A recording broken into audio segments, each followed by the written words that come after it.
everyone. Welcome back to the podcast. We are here again with BI Anmol and myself. This episode was going to be talking about AI for small businesses, but I think from the couple of things that we've seen this past week, we decided, that we'll change up the subject and focus more on our journey, sort of how we've got here and all the trials and tribulations. So let's get over to the podcast and we will welcome BI Anmol. Yeah. Awesome. Thank you there, Data Swami, and all the audience today. Yeah, as Rohit touched upon, we are going to go through something to say, that we spoke about it quite briefly last time. So we want to express the trials and tribulations of not only what we do, how we got here, and along the way, what kind of things we learned, what we encountered. They can help other people build their sort of mental strength and their character. Yeah, exactly. And I think what we've seen recently was there was a few issues around, people expecting things as they should. Sorry, 1 second. I am getting some reverberation. You keep talking, Amol. I will fix whatever's going on here. Roy's got some gremlins in the system. Yeah, we saw a couple of things, and in particular, we saw things on we are both active on the Tableau developer group on LinkedIn, and I have quite a few people on there. And what I find is even people in the senior capacity and the lead in various consultancies, they lack concept and they lack fundamentals. So myself and Roy are trying to understand, saying, is it a case of when you get into these kind of roles, how much you actually need to know before you start, and how much you actually have to pick up on, and what percentage of what do you, of sort of terminology or understanding do you need, uh, just to kind of survive before you learn how to thrive in the analytics industry. So yeah, we're just gonna pick up on a couple of those, and there'll be some examples on our own sort of careers, on our pathways and journeys. And yeah, even we'll pick up on a couple of instances which changed the course of history in our lives, and got our career to where it is now. Yeah, exactly. I mean, there has been a long journey, I'd say. And to be fair, it doesn't even start just at the level where, we are in our professional lives. Mm,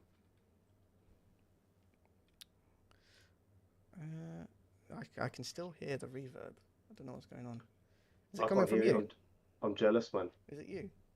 Now my microphone's out, my speakers are on. That's it. Anything I could deem as interference, I've literally removed. I keep hearing myself. That's the problem. It's probably all this gaming you do, and it's probably in your head. No one else can hear it. I can't hear it. It's probably all these games you played, streaming. Uh, Bit of an echo, but it's good. You know, everything, everything that we're trying to convey to our audience is going to be a better way to structure a, how they guide themselves whilst getting such a career. But as Roy touched upon, it doesn't just start with where we are now. We have to think far back, because it could be something suppressed within the learning, or something that hasn't been taught, or something that's been neglected even. Um, exactly. because even you get people with lack of soft skills, it's because they've not been taught, or they choose not to have those, which causes a problem really when you're dealing with, especially LinkedIn's a global community. I don't expect everyone to have the perfect English. And if I was speaking in their language, in particular all the Indians that I know, if I spoke in Hindi or Punjabi, I wouldn't expect myself to be pitch perfect either.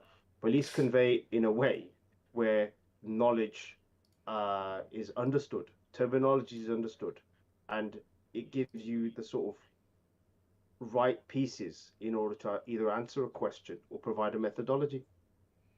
Yeah, and I think when it comes to like sort of the way we've come from is it's sort of figuring out how our roles have been developed. And I know from you, you've had, well, you sent me the piece that you had written about sort of your journey. So, I Ah, think you've gone a long way in terms of where you started. So I think yeah. And I think what's interesting about this conversation we're having today is, as you know, I've been helping people who've never done our world before, and they're flourishing within their jobs. Never done IT, probably done desktop works, on-screen computers and whatnot. But they are where they are, and I taught them without having any IT, and some of them probably still don't have Excel. But the fact is, how much of it did they actually need to know before yeah, in order to at least understand the fundamentals? And we're saying this because in the new world, since especially so we're saying within the pandemic, people require three roles in one. They don't just want a Tableau developer or a BI person. They want you to liaise with the data warehouse team or data scientist, and you have to have the right terminology and understanding about how much you know and how much you want to convey to at least give them an idea to help you out. It's very yeah. And I important. mean that is massive. It's for a organization they are growing more and more towards that whole. You will do pretty much everything as part Yeah, of this role. that's it. Yeah, it's even like when I say to people, I've got people who are quite senior in the client's perspective, in data engineers, and they still think when they talk to me at Tableau, they go, "Can't you just change the code in the background so it adds something?" I'm like, "No, no, the tools like does that's the tool here. It does thing called visqual, but I can't change that. That's just the Yeah, tool." And then I have to give them the understanding about this, that, and the other. But it's like saying, if you understand the concept, you can be tool agnostic. yeah. And that's sort of I think especially for both of us is our journey. We have pretty much become tool agnostic. Even though we still use certain tools, Mm, we still manage to say, right, okay, we don't actually need to know these bits. yeah. We just need to Uh, know how we speak to people, how we sort of progress in sort of in how we progress our solution. Yeah, Um, so I think even with that, navigation is the biggest deterrent. But you've got to know where you want to look. Standard yeah, is file, menu, option, blah blah blah. But it's astonishing how many people in even the Tableau world don't know that everything can be right clicked. yeah. Well, But but they do know in Word you can right click everything. yeah. But I mean, that's sort of that learning starts. I mean, you started in a graduate opportunity, didn't you? Yeah. So, I started way back when 2007, 2007 straight. But I didn't start straight from you know into uni to grad. I learnt the ropes for a bit. I was doing warehouse work because I wanted to understand the world of work in the first place. I did administrative roles because I wanted to know about IT and how that works in the workplace, how people receive me. Is it a cultural thing to get into these? Because I had Asians, if you like, Indian people who were older than me. They're never going to give me a go in because they play football with me because they don't expect me to be like them. They don't give you that chance. They think yeah, 14, 16-year-old you can't speak English. Why would I give you a job? Right? They don't understand there's growth there. They don't understand the nurturing. They don't understand grassroots.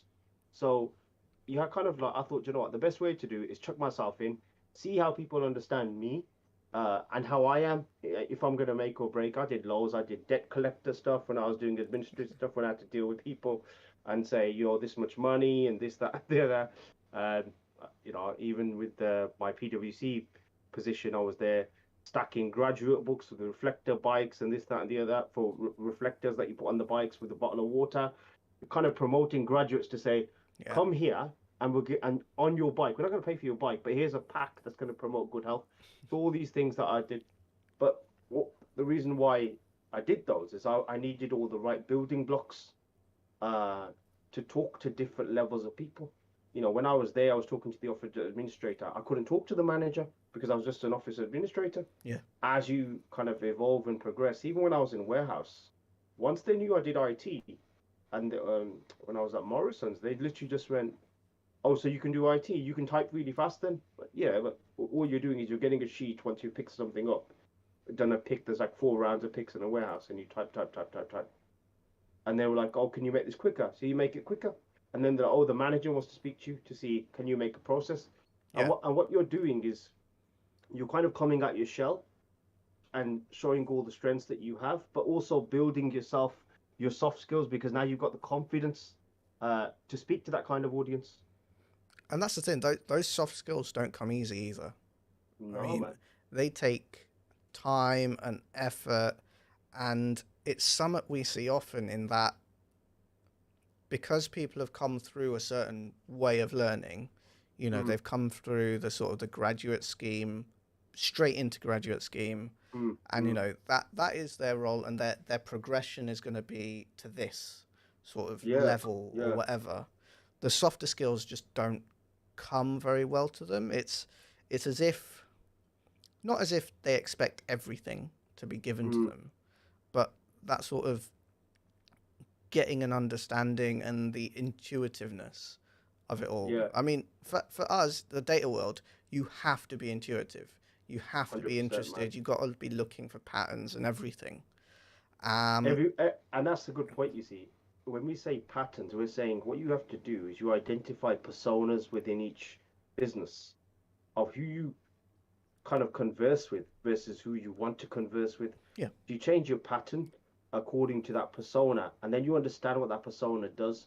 And should you get an opportunity to speak to that person and convey your new knowledge, which is what it's going to be, then you're in a better chance along your career to find similar personas and templates.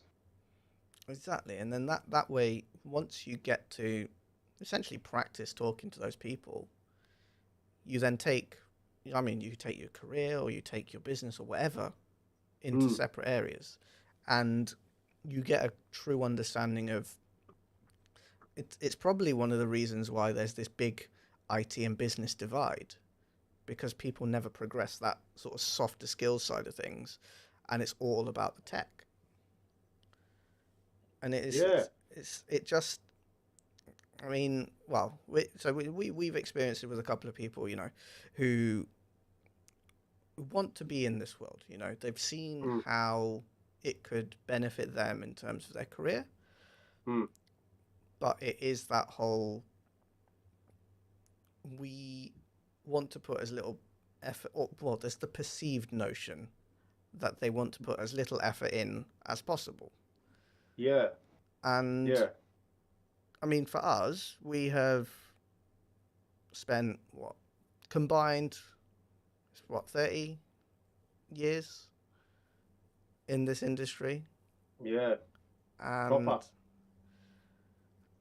it is it's a competitive industry. Obviously, Yeah. it's it is full of trials and tribulations, as Mm, both of us have found with this industry. proper.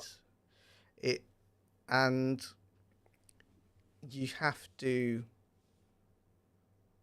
not get off your ass, but show an initiative in terms of where you want to go with it. It's not just going to be given to you.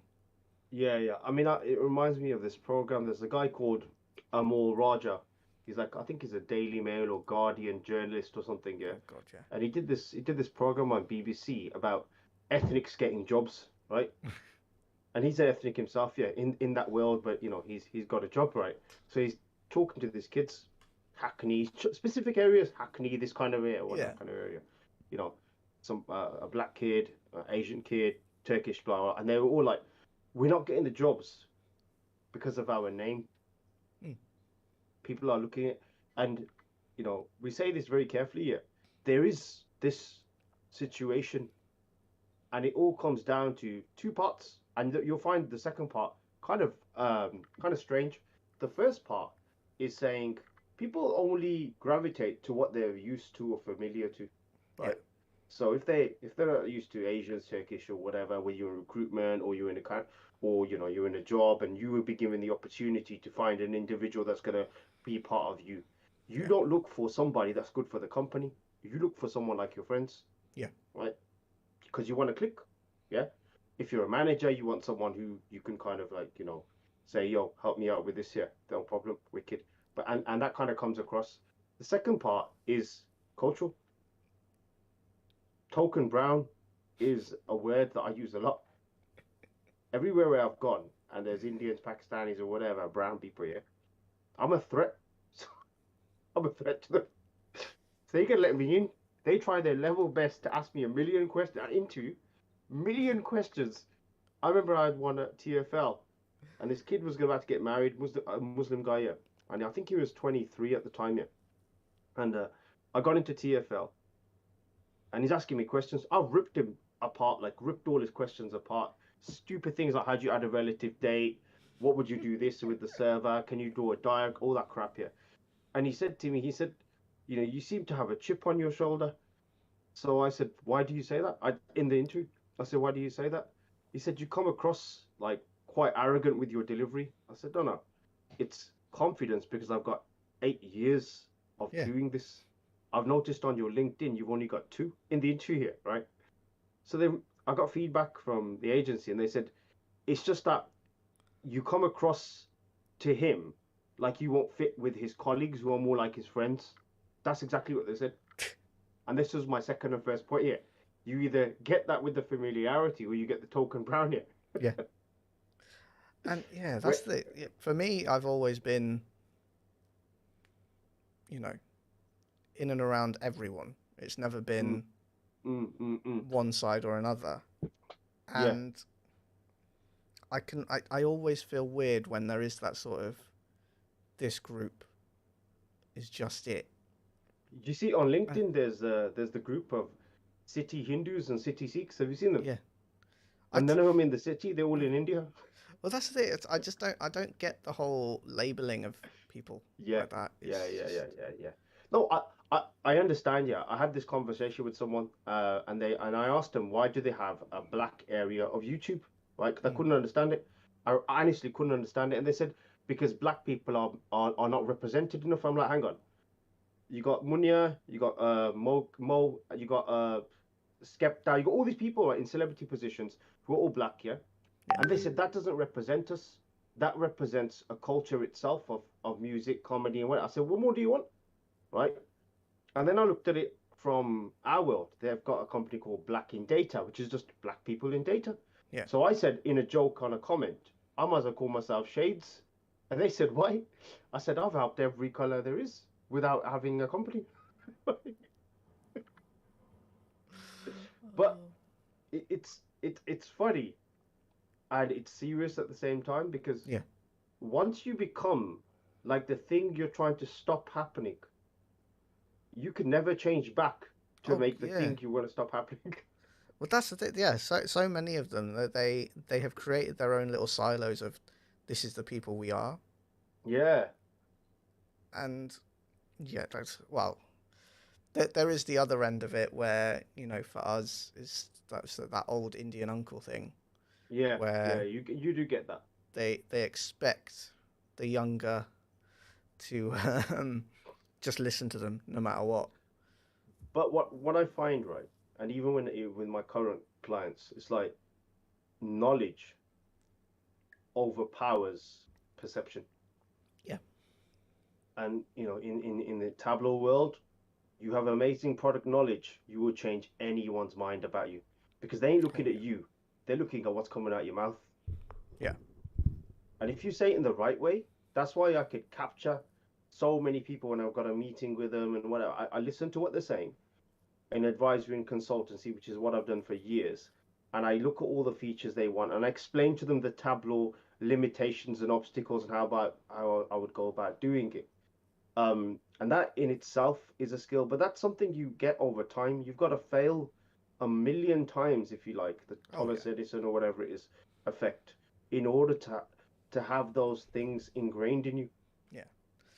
And the only way we've got there is through the journey we've taken, really. Mm, I yeah. mean, for me, it started for me, I started out um, working in my dad's business. So, Mm, pretty much every like Indian ends up in the family business at some point. Was it a corner shop? No. See, you broke the brimful of Asha. You broke the brimful of Asha there. We're Gujaratis, remember? We don't do. Actually, no, You, that's a lie. There's loads of no, Gujarati corner shops. you got more corner shop. Well, if we're gonna change it, there's Gujarati Hindus and there's Hindu Punjabis here. Yeah. But no, so yeah, involved in that, and then uni happened. And my problem with uni was that at school, everything was easy. Mm, Maths, I could do what, an hour of revision and that was it. It'd be that's it, fine. and then smash everything. Yeah. Went to uni. It was a completely different environment. It's like a shock. It was like I have to actually learn this stuff now. Yeah. And Copious amount of reading material and yeah, and to be fair, I didn't do enough. I definitely did not do enough while I was there. Um, and then yeah, then left there, and then got a sort of a permanent job at this financial services company, uh, where actually throughout that journey I had some good managers mm, and a couple of terrible ones. Ones. So I had one who sort of, how someone's like been brought in because they are senior mm, in terms of the role. They were trying to pigeonhole me into a role that I just wasn't going to do. right. In, And you got uncomfortable. I, not so it was uncomfortable, but as well it was like this isn't the direction my career wants to take at Mm, all. Um, but instead of just sitting there and accepting it, mm, I had to take action to actually fix it. mm, And thankfully I had someone who was there who was quite a good manager for, because I think I was on like these placement things. It was a mm, very weird scheme, um, that was just odd. mm, And yeah, and then eventually got into that, and then yeah, started contracting. mm. And since contracting, it's been, because for me it was always I want to have my own proper business. Mm. Yeah, I've always seen contracting as not quite proper. Yeah. You know, Yeah. you're Yeah. still technically giving out your time for day rates and stuff like that. It's just not, it's not the same. Um, but so this journey is probably, it's not been difficult. There's been challenges. There's been bumps along the way. You know, Mm. family problems come up. You have to deal with them. They probably still go on because it's family. And Um, they don't. And when you're having family problems, your career doesn't mean anything. yeah, It's just, the they career don't doesn't care. mean anything. They don't care about the mental pressure, the stress they're putting you under. They're like, you just do what we're telling you to do. Yeah, and I don't know whether that's a sort of an Indian culture thing or whether that's just family. I don't know because I've only experienced it from one Yeah. side. Yeah, I mean, even with my world's like so far fetched. It could be a Channel 4, BBC, a Netflix documentary, and I'll get millions for it. Well, I think we should do that. We set up a Netflix documentary like Should the we just history call of it? Anmol. Well, because I watched Top Boy, I was gonna call it Bottom Boy, but that sounds like a different film. Yeah, no, that might end up on a different site. But no, Yeah, it's but like this sort of stuff is, in some ways, it makes you, because you have to get past it, you have to work through it. Um, mm, because if you don't, it's going to hold you back. It's going to stop you from. It's going to stop you from doing stuff, but also you're going to use it as an excuse.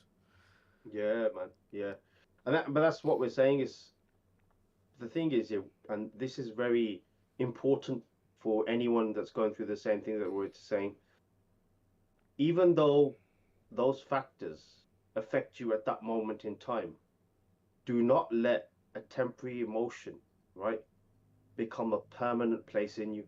Because still after that conversation, no matter what age you are, you're still gonna have to look after yourself. You Yeah, have to make yourself number one, and you're not gonna be good to anyone if you're not good to yourself first.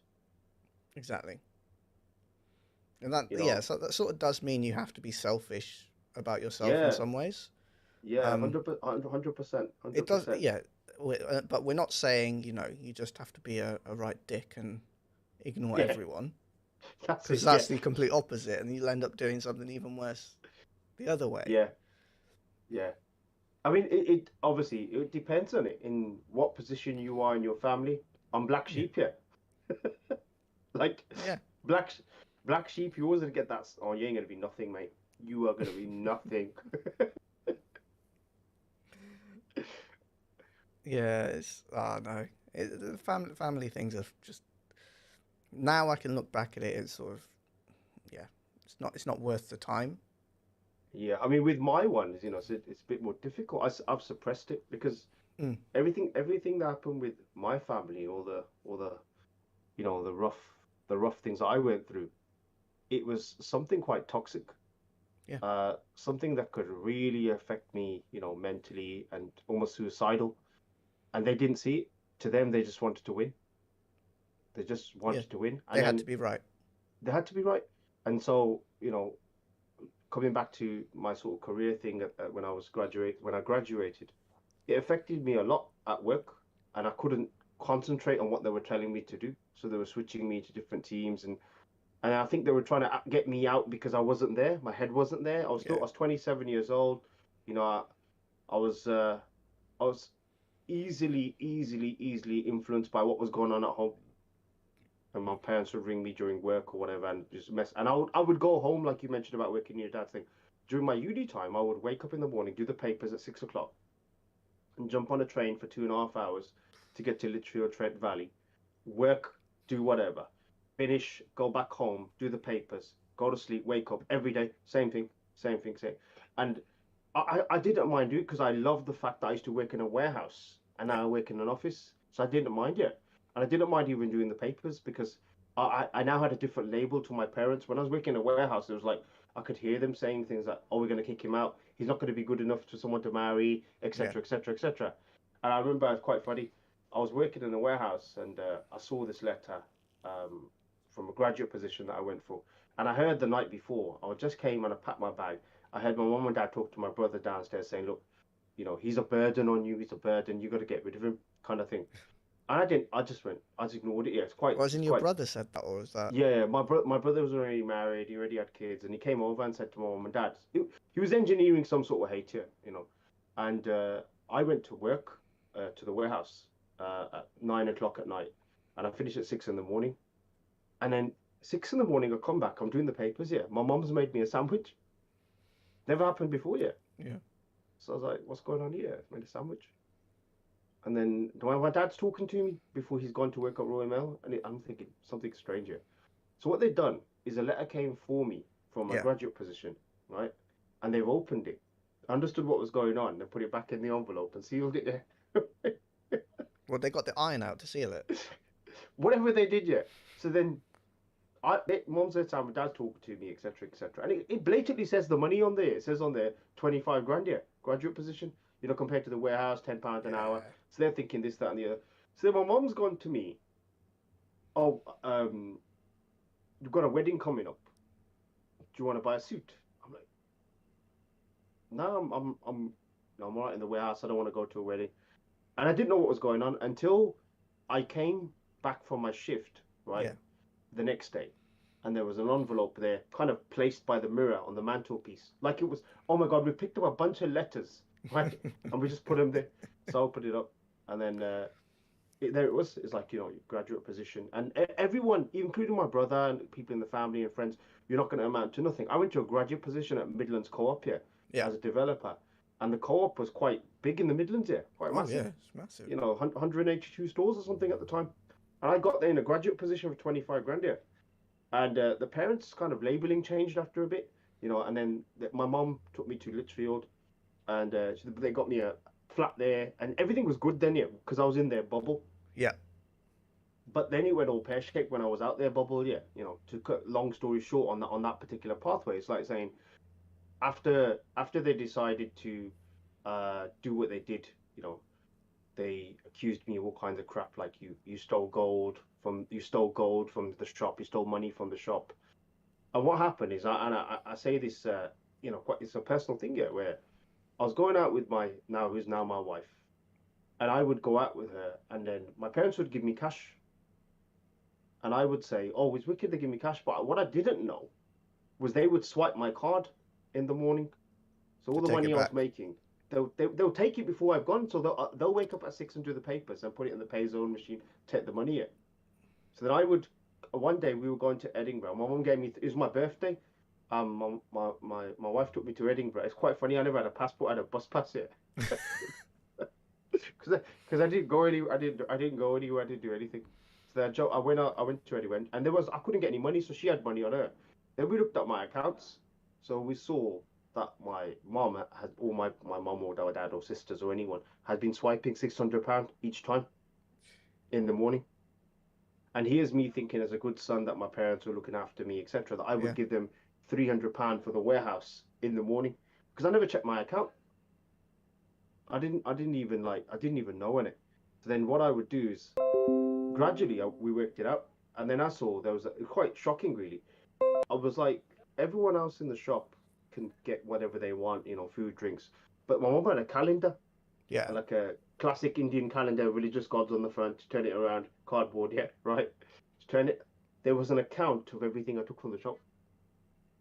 Like, so if I took sandwiches in the morning, drink, crisps, whatever, there's an account.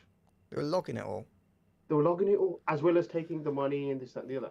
Yeah. And then, I didn't know this until obviously later, yeah. So fast forward now, I met my missus, and they didn't like the situation. They plotted it, and this is where it gets a bit critical. What happened was they took the money. So rather than having the embarrassment of asking my missus for money, Yeah. I thought I saw this advert for the money shop, which you have to give your assets to for cash. Yeah. So I gave it here because I didn't want to be embarrassed yet. And then what happened is a letter comes home, just a standard default letter. It says, if you default on this, then at the bottom in the letter it says, money or gold that you've taken would be, against your house or your Yeah. property or something or another. So my sisters and my brother saw this and tried to set me up by saying, you took the gold from, and they're all kind of in on it. You took the Yeah. gold, you took the money, this, that, and the other. So I've gone to work now with this in my head here, and they're asking me to do some programming. And I said to my boss, I said, look, I haven't done C# before, and Yeah. they were, because they saw the way I was behaving, they wanted me out anyway, because they go, now you're in a graduate position, we need C# developers. So why don't you go on a C# 1 week course Yeah. in Worcester? So where I lived. So I did that, and there's no way, as you know, you could learn that in a week. No. There's too much to learn yet. Like, you don't even do it at university. And then my mom rings me, and she says, oh, we've decided we're going to kick you out. So I finished work. Yeah, it's at 5 o'clock, September the 25th, 2009. Yeah, remember it. And she goes, you need to come home.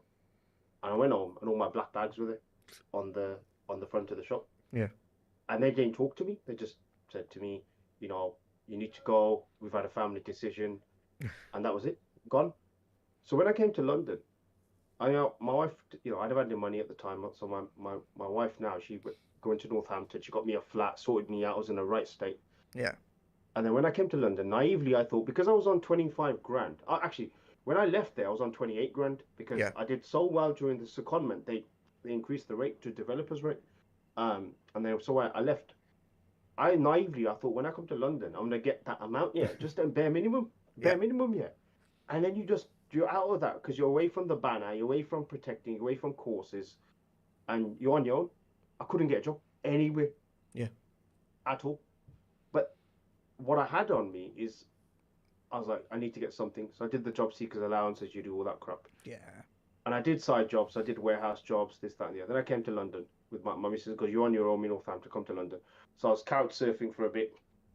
And then I did a couple of warehouse jobs, and then my mate rang me. And my mate, who's from Birmingham, he said to me he's now a project manager for Unisys, which is quite big back in the day. Yeah. They do massive projects for moves and changes. So on my CV, there was called Mac engineer, and so all the recruiters thought I worked with Apple Macs. It actually it's move and changes. Yeah, it's like an inadvertent thing that happened along my way. Oh, you're a Mac engineer? Yeah, yeah. Moves and changes. Yeah. So got that. I did had some situations where I worked at a company, and even though I was on like £10 an hour, they said to me I stole some Nokia phones. Yeah, this is in 2010, yeah, and this Yeah. was like I was due to get married in 10 yeah, October the 10th, 2010. And they told me they put me in a room like the Matrix area. Some people came in, and I swear to God, and they said, you're the only one who's got the key. I'm like, mate, every day, every day, even though I do the data stuff, I'm an asset analyst. I've opted so the lady here doesn't have to pick up the stuff from this cage, which is 8 floors down. Yeah. So I every day, 8 floors, I log everything into the thing, and I put it into this cage. I take it out of its box and I put it in and I stack it. Well, yeah, done. No qualms. I ain't got a key. The Yeah. key is given to me by them here because it's theirs. So they said that someone stole Nokia phones, Nokia, 2010, right? Yeah. So I didn't know about this until I went on honeymoon. I was on a honeymoon. They signed it off and I went on honeymoon. Then they rang me when I was on honeymoon and they terminated my contract. Jeez. Yeah. And and when I emailed the person who said to me, "Don't worry about it," she's going, "Someone had to go because management was asking who looked after the key." And the lady who did it, when you said Indian uncle, we're talking Indian auntie. She said Okay. she will monitor me because she's like, I know how to speak Punjabi to him. I'll do this, etc. Yeah, all that shit. Yeah. And then so what happened was I struggled for a bit. I was working at after that they terminate when I come from honeymoon. They terminate my contract. I was stressed, man, proper stressed. And we came back, and I said to the wife, I said, "Yo, I don't know what to do." She goes, "Look, just keep looking, because Yeah. she's working already. She's established, got her own business, but you need to do something for you. I can't help you with that. I can support you, but I can't help you." So I got a job at Which Computing, doing like, first line support. Very nice people. Yeah. They are very appreciative of my knowledge. So then I thought, I got to change all this completely. That's when I went back to my thing and changed my name from Anmol Soa to BI Anmol Soa on LinkedIn. Yeah. Because then whilst I was at the co-op, I learned business objects. I learned SQL, Toad, PL Yeah. SQL, all that stuff here in the background. Even PuTTY, terminal, the terminal batch stuff, Unix. I did all that stuff, and I thought, in order to do this, I've got to make London know who I am. Exactly. So then I found a job on LinkedIn for Friends Life in Dorking, and I went for the job. And I was absolutely shitting myself. I don't know how people are going to perceive me, my Birmingham accent, because there's a bit of a before that. I went to a job in Wimbledon, a data analyst job, Yeah. and the Polish woman told me my English isn't good enough because she didn't understand my Brummie accent. I swear to God. Even though I told her I was from Birmingham, I'm born and bred here, she said to me, the Polish woman, she said to me, "Your English is not good enough for our clients." I said, "What? Which English are you referring?" She goes, "You. I can hear your Indian twang." No, no, that's Brummie in it. That's what. Well, to be fair, it's a bit of a terrible twang. Thanks for that. Thanks for that. Thanks. Well, no, you don't Listen, have it that much anymore. no. If I'm talking to the Brummies, then you switch on it. It's a Peaky Blinders, yeah. It's a Peaky Blinders when you switch when you talk to your people. Even sometimes when I'm speaking to my ghetto friends, my wife goes, "Who the hell do you think you are?" But yeah, and then yeah, I went there, and then I think what happened was he asked me to do a process, and he was literally like there, and he said, "I'm going to tell you something. You ask, it depends on how you answer it." So Yeah. as he was telling me about service delivery, I've done that at the co-op already. So I turned the CV around and I started drawing the model of what he's shown me, and I put it in front of him. I said, he goes, "What are you doing?" I said, "I'm drawing on it." Pushed it back to him. He goes, "If you could do this, I'll give you the job today." Right, and my hands were shaking, yeah. Because I was on, £6 an hour, £10 an hour. Yeah. This was 150 a day, yeah. So I shook his hand, and as soon as I got to the train station, Dorking train station, everything changed. Yeah, I got a call from the agency, and they were like, "Oh, we don't know what you've done, but the guy wants you to start." Yeah. And that was it. And my first contract at Friends Life in 2011, I had that for 2.5 years. I was there. I was the senior reporting analyst. I was doing stuff with IBM. And that was my first contract opportunity, and that kind of reshaped it because I had my co-op knowledge, I had my uni knowledge, Yeah. I had my empathy and my character from the warehouse side, where you have to be humble and respect what level you are and grow slightly and kind of build these personas and templates. I could now survive in the corporate environment. I had Yeah. my cheeky chappy side, I had my brummy side, but I could hold my own in a room. Yeah. And so all the building blocks were there. So, the triumph over adversity, everything I've been through, self-made, uh, and, kind of like, if you think about it, underrated, underappreciated, neglected, all that kind of rhyming stuff you could think of, yeah, right? And it's no Jackanory, it's real stuff here. At least I now have the building blocks to say to people, even when I met you, how to go about doing things to Yeah. change someone's mind about you. And And that's the that's why I thing. said Yeah. knowledge overrules perception. Yeah. And that's the thing. No matter how much you've been through, that isn't what has defined you. Yeah, no way, man. But you know how you said, right? You always wanted to have a business. Yeah. You had a business because you wanted a business because you saw what you could do with your dad's business with your new knowledge. Yeah. Oh yeah. Do you know what I'm saying? Like I tried that in my dad's shop. I made a database in Access back in the day. They had a thing called a planogram at Co-op. I took that same model, put it into my shop. It's a bit smaller, where the shelvings are. Got the merchandising, all that kind of nonsense. Ain't gonna work yet because Indians are like, nah, man, that can needs to go there. Done, yeah, great. Whereas me, I just wanted to eat. Yeah. Because everyone in my sort of wife's side, all the boys, they've all been given something, and because they're from London, they have an arrogance about them, whereby they literally are given something to start with. Yeah. When you got nothing, yeah, people don't gravitate towards you because they either want to know what you're about, but then you have certain people, like yourself, who understand growth and potential Yeah. and keep that there to say, yo, I know this person's going to go somewhere. They're going to be good because you only want the people who want the best for you next to you. Yeah. And Exactly. and it's not even your friend circle. It's how you project yourself in every aspect of your life. Like even my LinkedIn behavior. Yes, companies who I've worked with in the past are probably looking at but I have never said nothing untowards. I've No. never said nothing Exactly. disrespectful. I've always said it in terms of methodology and how to behave in the correct manner. Yeah. And that's even having to deal with finance departments who love Excel. Love Excel. They I love mean, Excel, man. there's plenty we could say about it, but a lot of our experience has been guiding them, not just shouting them down, not telling them, "Wait, stop doing that. It's stupid." Yeah, It's being kind, well, not kind.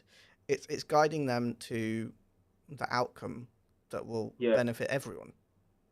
yeah. I mean, the same thing on LinkedIn. Yeah, when I see people especially like when you've got people Power BI versus Tableau, Oh, yeah, then you got Excel is dead. Someone's wrote an article, Excel is dead, right?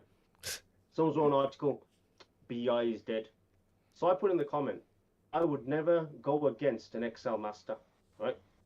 Right? yeah, Never, because VBA code is mental. Yeah, we're not talking someone that can make a master pivot table. We're talking VBA code, right? So even when I talk to the Excel people, I just say, show me how long your nested if is with your if error. And they said, okay. So they showed me the if error next VLOOKUP. I said, okay. Say someone accidentally deletes the top row. What does that do? breaks And everything. they said, yeah, it breaks everything. Yeah, right. So I said, I want to change that so you can go on holiday. Yeah, I want to change that so that row doesn't exist. It's just a table. Everything's a table. They said, okay, so how would you describe Tableau? Okay, quite simple. Yeah, Tableau is an enhanced pivot table. You have a pivot table. Yeah, it's an enhanced pivot table. But let me tell you a different thing in Excel. How did you make this report? Oh, I pivoted it. Okay. How did you add new rows? I just added another line and dragged it down. Okay. What about if you inserted a table around your raw yeah, data and you pivoted the table? Oh, we didn't think of that. I said, that's what Tableau does. and yeah, And that's yeah, I mean, to touch upon Tableau, it's like, it's SQL, it's Excel, same syntax, same logic. If I put Power BI and Tableau next to each other and said to someone, no, no instructions, no nothing. Have an Excel spreadsheet. Here's Power BI. Here's Tableau. Just make me something. They got no chance with Power BI. No. Tableau's drag and drop. It's designed for self-service BI. You know what I mean? And respect even Power BI people. Like there's some masters on there, wicked. Oh But yeah. What's it? even they say, DAX or even they something, isn't saying, there? yeah. So DAX and M language. It's no one's gonna know that. Like who's gonna know that? Do you mean? So whereas what we're saying in Tableau, it's so familiar to, it's so it's the same to SQL and Excel syntax. That's why you'll know it, because everything you do in Excel, same functions you do in Tableau, just in a different way. And it's just simple to use. Yeah, but as you mentioned, because the topic we're touching upon is behavior, trials, tribulations, how to treat people, etc., etc. How you deal with such people in finance is you respect where they are in terms of their ability, and you make them feel like they are giving you the knowledge instead of you just saying. And it's really important for Tableau people. You're not going to go in there, I'm going to make you a dashboard for everything. Everything's going to be a dashboard. No. Get your Excel, chuck it in, wicked, put it in Tableau, show me. Okay, great. Yeah. Okay, now change something there and change something there. Show me what's quicker. Exactly. It's showing them that you value their time. That is the biggest thing that you can teach them. It's like, look, you are the experts in finance. Yeah. There's no doubt, but your time is also valuable. So instead of messing about with Excel, spending however much time every month, because it's mostly about a week or two that they're spending every month with some random Excel spreadsheet. It's like, look, if I can cut that down to a day, what does that do for you? Yeah. Because then they can progress to like another role. They can feel, all right, so if I do that, I can sort of progress myself to do not just being a finance analyst or whatever, doing more other stuff. But I think the key thing with that is not only time, is people like respect for their ability and their expertise. The reason why I get on with so many clients is because I say to them, I'm going to talk to each one of the departments harmoniously. Yeah. And because I respect what they're doing. There was a situation way back in 2017 when I was at Imasa, and I was trying to work out how to convert a date. Now, this is where it comes into how much you need to know. So I didn't know SQL functions yet. Yeah. But one of the SQL functions is like a date pass yet, right? Yeah. And I didn't know you could have that in Tableau. So I'm writing this code to this, and I put it on the community page. And then one of the guys in the IT said, "You don't know Tableau." I said, "What do you mean?" He said, "You don't know date pass." Okay, do you know date pass? Yeah. Okay, so add it to the comment. And he couldn't understand that I wasn't saying that I don't know it and I'm not gonna acknowledge that I don't know it. I was saying I don't really care. Yeah. If you know it, you share it and I'll learn from you. I'll have enough. I'll be humble enough and have the humility to say I don't know, because I'd rather say I don't know than having the fear of trying to explain how I try to know. Yeah, it's like when I was trying to, when I did the menu thing. Yeah. I had no idea how to do polygons and all that crap. It's mental when you started that. No idea how to do that. But yeah, just went on the forums and learnt from whoever was there. Yeah. Because I think interesting about your career is like, when you said you got into contracting, and I think it's 2015, 2014 probably, I don't know when we first spoke. 2017, that's when I first started. 2017, yeah. So 2017 when we were chatting, is there anyone before that who was mentoring you on the right path, as you mentioned that, when you went to this certain job and you said that it wasn't the right thing for your career? Is there anyone who stands out to push you in the right direction, to give you that platform and that guidance? So there was a couple of there was one key manager there, and that was Phil. It was sort of when I was doing my placements. So I spent like 3 months with the propositions team. So developing stuff for financial advisors. Mm. And that's sort of where I got involved with doing Tableau and everything like that. Mm-hmm. And Phil was the one who sort of, it was a couple of people that sort of, so there was Phil, there was Mike, and there was Neil. So Neil and Mike were some of the directors there, so sales director and program director. And I think from what they saw in me is they saw that it was that whole thing of like, I'm not really an employee. I'm not going to be someone who's going to be there for however long. Mm-hmm. So I think they saw that there was no point in essentially stifling my progression, because Mm-hmm. if I found something interesting, I would go completely into it and find Yeah. out whatever I could. And that's what happened with Tableau. So Yeah. they were going through a big migration and they needed reporting for financial advisors. And what they had at the time was this weird Internet Explorer reporting stuff. Mm-hmm. No idea what it was. It generated an automatic report into a PDF, and the financial advisor would have it. Internet Explorer reporting. Yeah, I have no idea what it was. But essentially, I then went in to learn Tableau. Mm-hmm. Got the trial, got using it, and ended up getting them to actually use it as a reporting tool. Yeah. Um,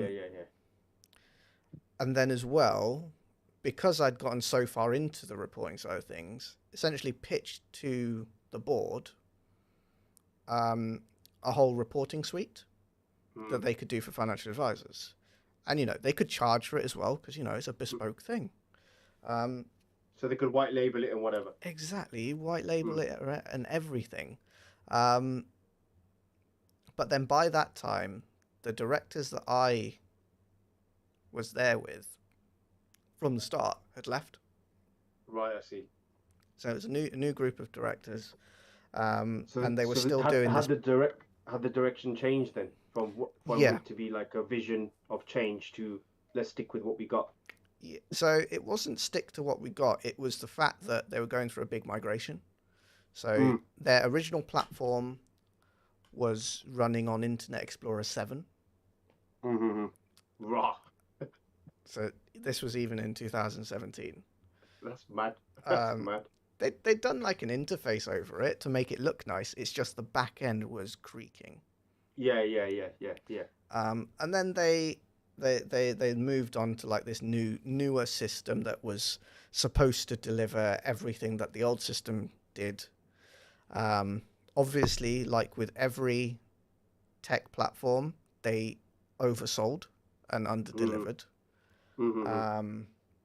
But again, I think that's due to like expectations not being kept honest.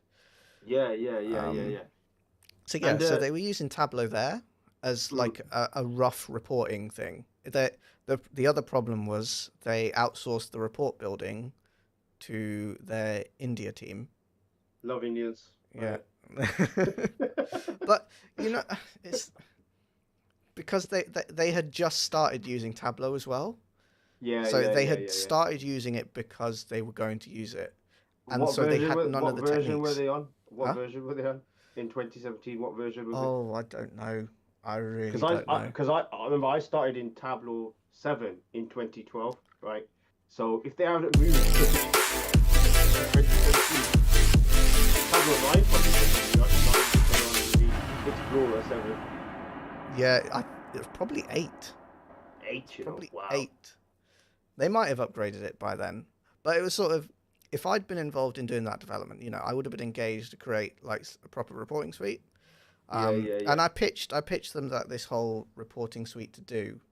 And then sort of Phil left because he went on to, so he was part of the founding team of a company called Seckle.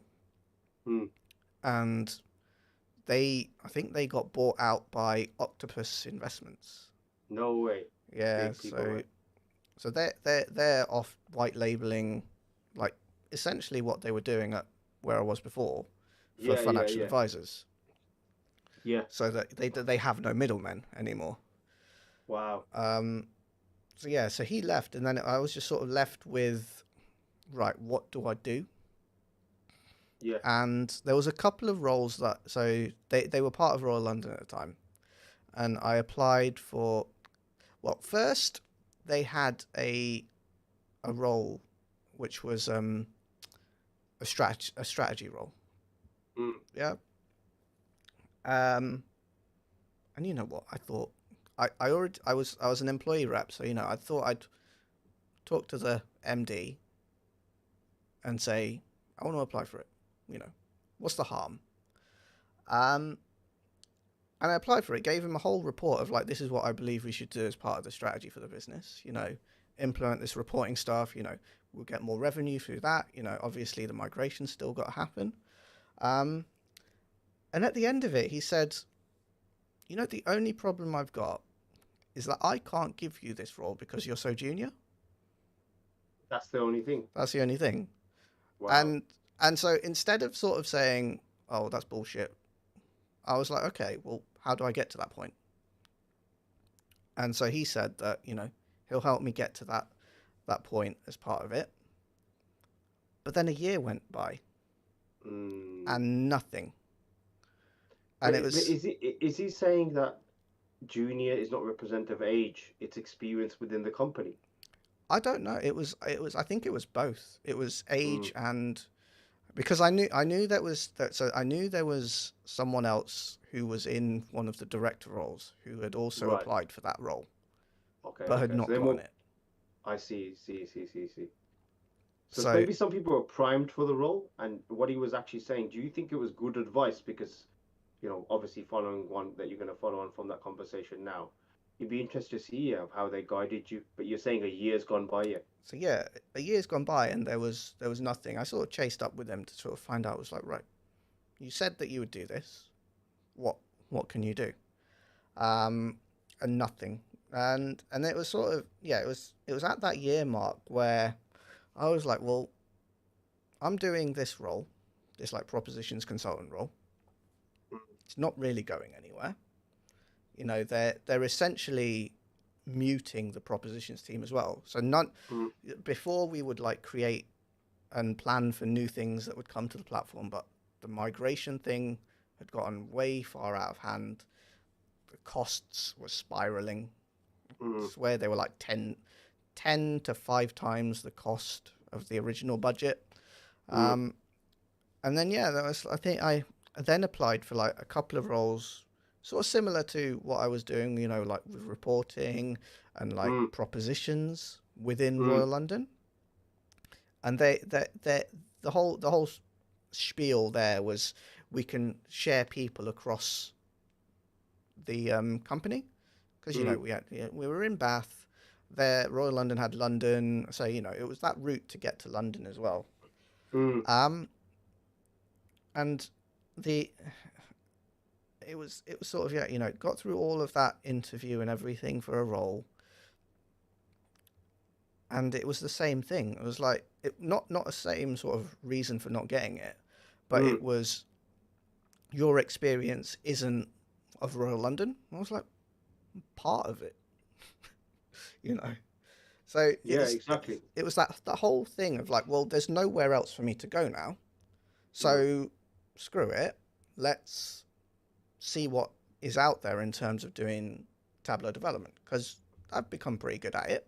You know, yeah. I But mentally, go through the journey mentally, yeah. Because like after a year of waiting, you've just gone. Because what you just said is, I've gone gung ho, bollocks to this. I'm going. yeah, and to be fair, a lot of it was to do with my now wife. Mm, mm, I there was always a point where I didn't quite know what I wanted to do. mm, Through university, no, I knew that I wanted to do like have a microfinance venture. Help build mm, countries and stuff like that. That's still a far off thing to do. mm, But I also knew that I wanted to have my own business. mm, And throughout working there, I'd gotten the skills. And I always, so I did, I managed to convince them to let me do the CFA level 1, Mm-hmm. which is like, was it Chartered Financial Analyst? Because I thought that having that training was the thing that would take me to that next level. Like missing the link kind of thing to Yeah, convey that you understand that. Yeah, yeah. yeah. And to figuring out what I wanted to do. I did it. I missed out by like 1% of passing it. It was really annoying. Um, but I've went through it and learnt it all, but Mm-hmm. it didn't actually help to decide anything. Mm-hmm. It was just another distraction from actually what I wanted, what I didn't realize that I wanted to do.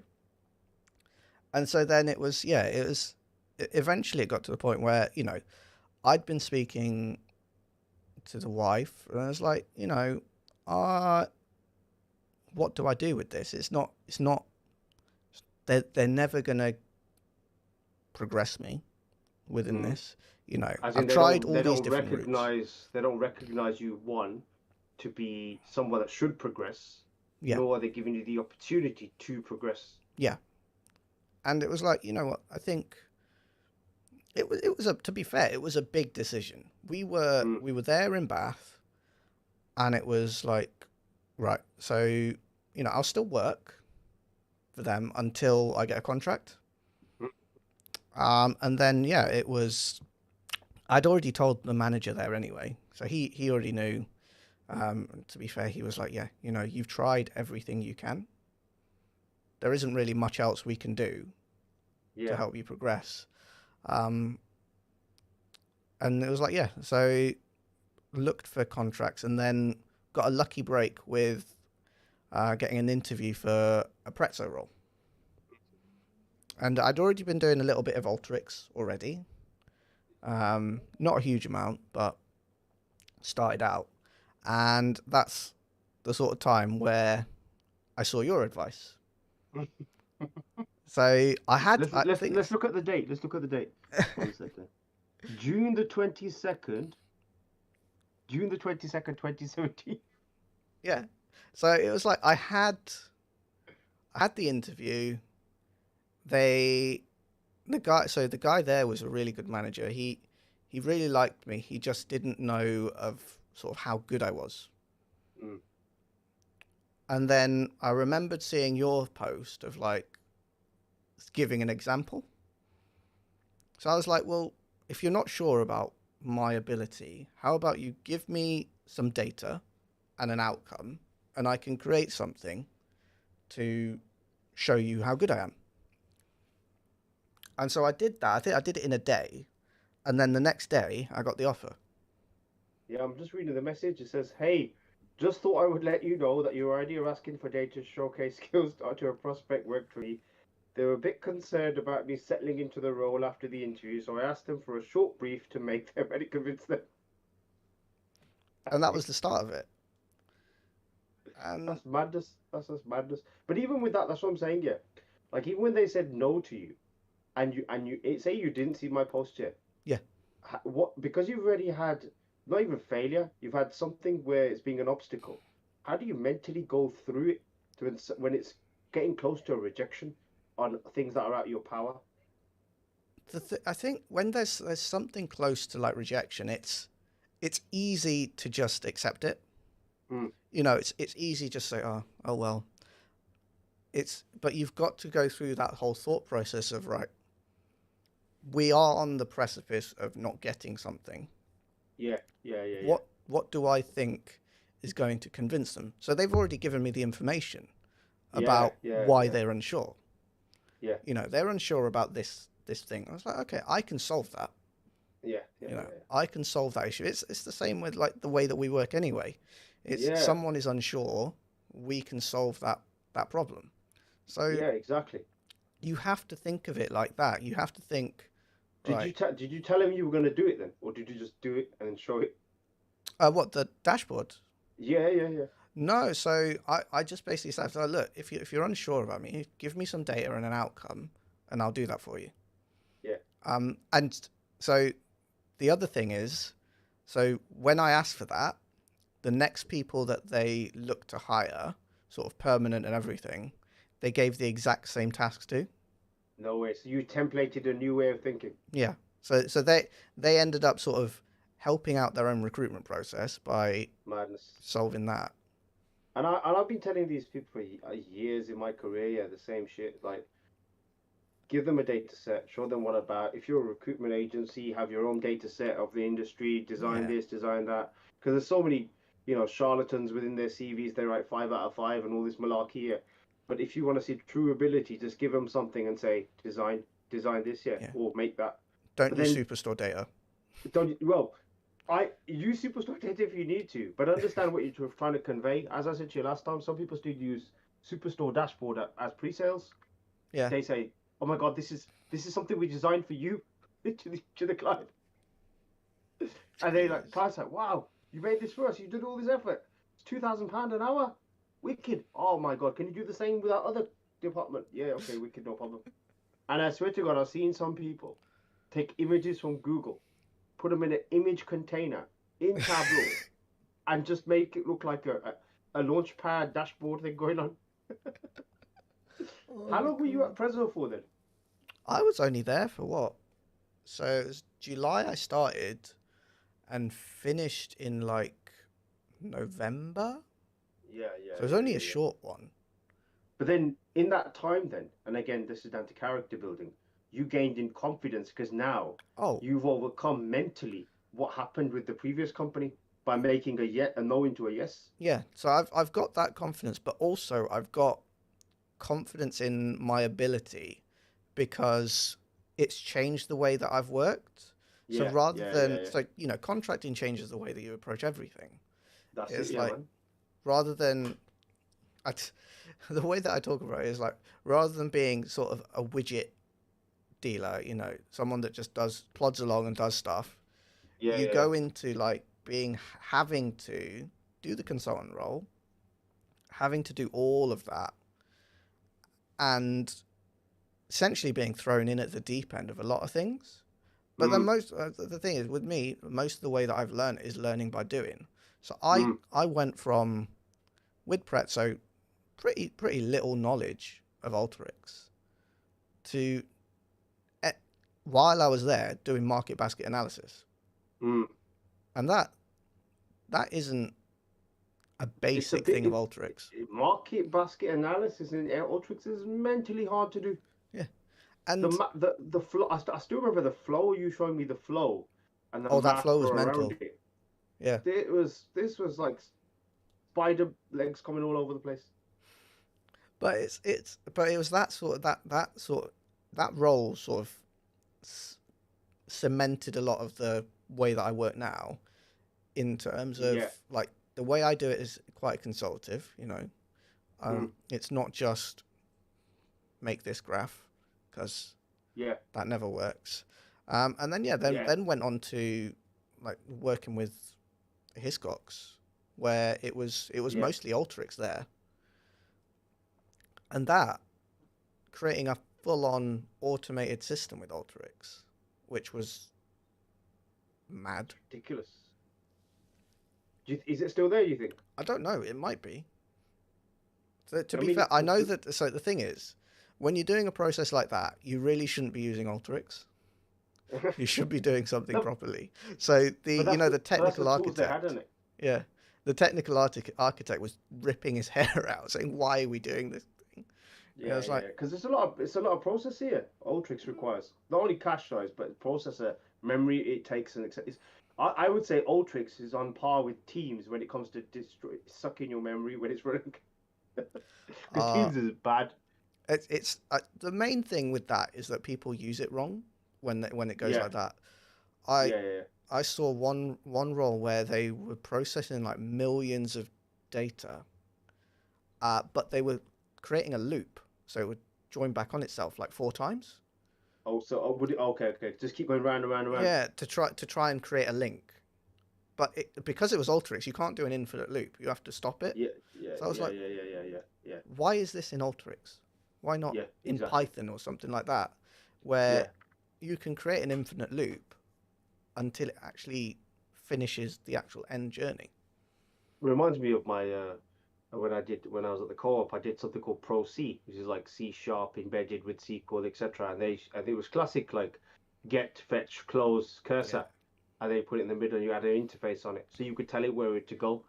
It's all these kind of little things which you pick up along your career that somewhere down the other line someone asks you a question and you remember the methodology and the concept regardless of the tool. Yeah. Do you know what I mean? Even with me when I was at BNP Paribas, I was at BNP Paribas for 2.5 years. Similar situation in the interview. They said we've got an Excel report. It's called the Grand Report. It's 18 worksheets in one Excel workbook, and I was ClickView at the time, so I designed it in ClickView into 6 dashboards. Wicked. And then finance decided to remove it because they purchased the Click server. Yeah. So I just started there October, and they just said it's gone. So I had my suit on at the day because it was a Christmas party year. October I started, December was in the Christmas party, was it? And then they removed it from the server. So I had my suit on. I quickly downloaded Googling BI tools, found Tableau 7 day trial. Yeah, Yeah. quickly downloaded it, took one of the CSVs that they gave me, and then spoke to the SQL team and say, look, I need a database to do something. They said, we'll give you a space. So then my uni knowledge came in of Yeah. how to create a table, add the Okay. indexes and stuff. So I designed it. My point being was when I left from BNP Paribas, my now Tableau solution was exactly your situation with the recruitment when they ask you to do data sets. Yeah. Was now part of the 2P. They went to Spain and India as this Yeah. is the Tableau. This is the thing you're going to report in. You have to learn how to use Tableau. It's madness. I, It was th- just madness. I swear they were getting rid of Tableau as well from BNP Paribas. So they went at the start. What they did is they used a thing called ThinkCell, which is just like Excel, yeah, and it's Yeah. like linked. It has more snazzy graphics. The problem they had is because Ultrix was now prostituting itself to Click and everyone else, right? Oh yeah. It no longer works. So they removed Ultrix as well. So then they thought there was this Ah. because they didn't get. They only worked it out later that Tableau had Tableau Prepia when it first came in. So Ultrix was costing them too much a year. In the end, they wanted the Power BI because it had the ETL solution as a Yeah. platform. It had all the platform in it, Power Platform. What they don't understand is self-service BIs. Can I pick up something from my local desktop, Yep. which is where the Tableau solution worked? Take all these things here with native connectors, drag this Excel, bam, done. There's my target. And so they kept it. So it went to Spain. So I got a message from. I left there in 2014, 2015, I think it was 2014, 2015, and I got a message from someone in Spain saying your name's in the code. Who are you? We just left a little token. Yeah, because I put the comment in, and what I did is I put is member of here, and I put his username to test it because I was testing Uh him. So when I left on one of my sheets, I put down on a dashboard that it is if user is Anmol and so then show this here. yeah. So someone's taken it, it's 2P'd over, and my name's in this on LinkedIn. I see this guy, and he goes, "Your name's in it. Who are you?" I go, "Mate, I designed that. That's mine. Where are you?" I'm in Spain. It's 2P'd for me, my team in Argentina, in Chennai, in King of Prussia. I don't know what King of Prussia is. What? Like some place called King of Prussia, and then Chennai as well. And he said, "This solution's been given to all of us to do reporting it." So that's what I'm saying. When you did your Ultrix stuff and what you designed is how much of you is left behind Yeah. for because then this is the problem because what's happening now is the new version of what you've created is the now the norm for what they look for. So inadvertently, you've changed the role. Oh yeah. Do you know what I mean? It's like everywhere I've gone, someone's now looking for what I left behind, not what was originally given, which is dangerous here. Dangerous is dangerous. Oh yeah. But But but that's what I'm saying. Like with everything we spoke about today, my journey, your journey, these are the building blocks yeah. for how you survive and thrive. Not even in the work environment, in your personal side. You've got to learn to grow. You've got to accept humility. You've got to be Oh, humble. All that's that the kind of stuff. thing. Yeah. Everything that we've been through could have destroyed us and everything at one stage. Could have done it. Exactly, man. You know. Proper. I remember when I was at I was working at Aviva as an asset analyst where they told me I robbed the Nokias. and I asked for an increase in my hourly rate because I was doing too much. I was doing Yeah. this cage thing. I was doing SQL in the background, and that's because the Indian auntie was using me. She wanted me to design. Serena Dimensions at the time was asset management tool, so I could code in SQL to Yeah. what the view I want because they didn't want to pay thousands to Serena's consultants. So I did it. Ah. So I just said, can I have £12 an hour, whatever. And they were trying to be my friend because they were like, we've understood what you've said. You do amazing Yeah. work. You go downstairs, you pick up these boxes. So they took me in this room and they're talking to me. And they was being nice first, chair. Then they shut the door and the guy comes right to my face and he goes, if I ever hear you asking for a raise or an hourly again, I will make sure you never work in London again. I'm like, For a little raise. so what happened was the Indian guy to the next place, Indian uncle, Indian auntie, he knew that if I got an hourly rate, I would fall into a different department and he would have to go downstairs and pick up the boxes. Uh, So prior to the meeting, he gave his views on what Indian youths are like. So they did the befriending thing first, then they set me up. yeah. And I do remember this very carefully. Yeah, he said to me, "Who signs your timesheets?" I said, "You do." He said, "Do I have to keep signing them all the time?" He goes, "Why don't you do this then? If you're here every day, yeah, why don't you print out all the ones I've signed, yeah, and I'll just date them for you." I was like, "Okay, sounds all right to me. Yeah, whatever. Yeah, as long as I'm here, it's fine." The Yeah. geezer took that to HR, saying I was photocopying his signature, even though I was physically there. Yeah. And they said, you stole these phones and you were photocopying this. Oh, you also took a keyboard. So one day I had the flu and I wanted to work from home and Yeah. I had a keyboard. So I asked him, can I have a keyboard? And I signed it in. I signed it, the keyboard, asset tagged it in Serena Dimensions. And I took it up. This guy, I did that in as well. So what they've done is I said, okay, I'm on £10 an hour. The agency ain't gonna back me up. HR's not gonna back me up because I'm a contract. I'm a temp staff. Yeah. And I said, can I look at Serena Dimensions logs? They deleted them. They deleted my name and all the logs of everything I've done in that cage because then it looks like that there's no one to back me. I must have done it. Yeah. How mad is that? Crazy. And if I ever see these people, if I see them on LinkedIn, I always knew my rise, yeah, because Yeah. as I said at the start, I didn't want to become big. I just want to be content and be recognized. I listened to the song, Remember the Name, by Fort Minor, quite a lot. Yeah, it's in all the fighting ones, and it is so familiar to everyone who's been on that journey. Oh No yeah. one cares about the salary, just the reality of you being recognized for the talent that you have. That's it, yeah, in everything. But everything we spoke about today is all about that. How do you pick yourself up Yeah. when you're close to that point? Because it's going to get tough. You're gonna have you've got to build a level of resilience within yourself and Especially working, mental especially resilience working as from well. home. Mm. All the perm people listening. When you're working from home and your manager can't see what you're doing, and there's a performance review or there's a Yep. HR thing going on, how are you going to back it up if someone says you're not doing enough work, even though you're probably working till twilight Yeah. hours? And I've experienced that from the side where I'm there as an employee rep, Yeah, yeah, yeah, where a manager has said someone is not performing as well as they should, when you can see exactly how much work they're doing. yeah, You yeah, know. yeah.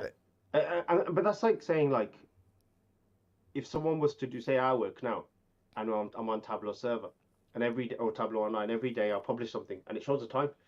So I've done it 4 times. So I've done it morning, afternoon, yeah. evening. If I do that fraudulently, yeah, they're never gonna know. Just publish it. But I answer everything.